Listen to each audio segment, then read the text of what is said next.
This channel does not promote any violent, harmful, or illegal activities.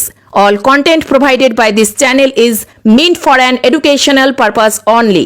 সোনার দোকানে ডাকাতের আতঙ্ক এলাকায় প্রকাশ্য দিবালোকে তমলুকের ব্যস্ততম মিলননগর বাজারে দুঃসাহসিক ডাকাতি। সোমবার সকালে 10টা নাগাদ সোনার দোকানের কর্মচারীকে মাথায় আগ্নেয়াস্ত্র ঠেকিয়ে প্রায় 30 লক্ষ টাকা সোনা ও নগদ লুট করে চম্পট দিল দুষ্কৃতীরা। ঘটনার পর গোটা এলাকায় চাঞ্চল্য ছড়িয়েছে।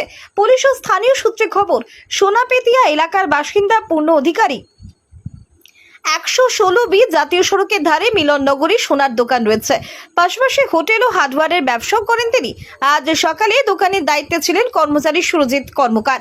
অভিযোগ, সকাল প্রায় 10টা নাগাদ খদ্দের সেজে দোকানে ঢুকে 3 দুষ্কৃতী ঢুকেই আগ্নেয়াস্ত্র দেখিয়ে সুরজিৎকে মারধর করে, হাত পা ও মুখ বেঁধে ফেলে তারা।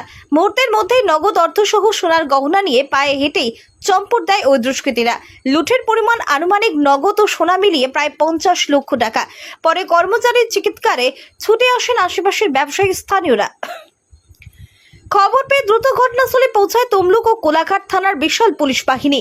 মহকুমা পুলিশ আধিকারিক আফজাল আবরার, তমলুক থানার আইসি সুভাষ চন্দ্র বোস এবং কোলাঘাট থানার ওসি রাজকুমার কুণ্ডুর নেতৃত্বে দেন তল্লাশি শুরু হয়। বাজার ঘিরে শুরু হয় নাকা চেকিং। তবে সোমবার সন্ধ্যা পর্যন্ত লুট হওয়া সোনা ও দুষ্কৃতীদের কোনো খোঁজ মেলেনি। পুলিশ সূত্রে জানা গেছে, 3 দুষ্কৃতী মিলে এই ডাকাতির পরিকল্পনা করেছিল। একটি নীল রঙের স্কুটিতে চেপে তারা বাজারে পৌঁছেছিল। সন্দেহ বাড়ছে কারণ 1.5 মাস আগেই নতুন চাকরিতে যোগ দিয়েছিলেন সুরজিৎ কর্মকার। ঘটনার সময় তিনি একাই দোকানে ছিলেন, ফলে তার ভূমিকাও খতিয়ে দেখা হচ্ছে। এই প্রসঙ্গে মহকুমা পুলিশ আধিকারিক আফজাল আবরার বলেন, তদন্ত শুরু হয়েছে, সব দিক খতিয়ে দেখা হচ্ছে, খুব দ্রুত রহস্য উদ্ঘাটন।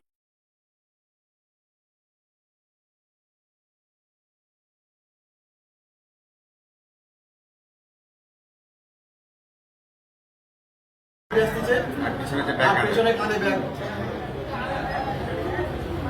1 2 3 এবার সামনে বাইক করবে আরে জলের বোতল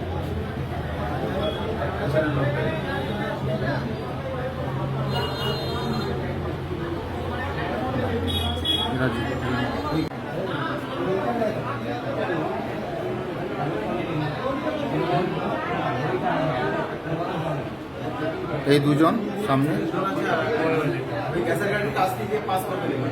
আর এই ব্যাগ হাতে একজন তো এই গ্যাসের ভালো দিকে আসবে।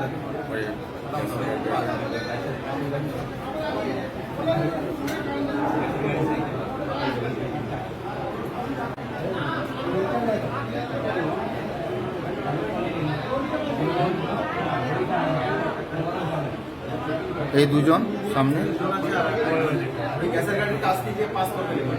আর এই ব্যাগ হাতে একজন তো এই গ্যাসের ভালো দিকে আসবে।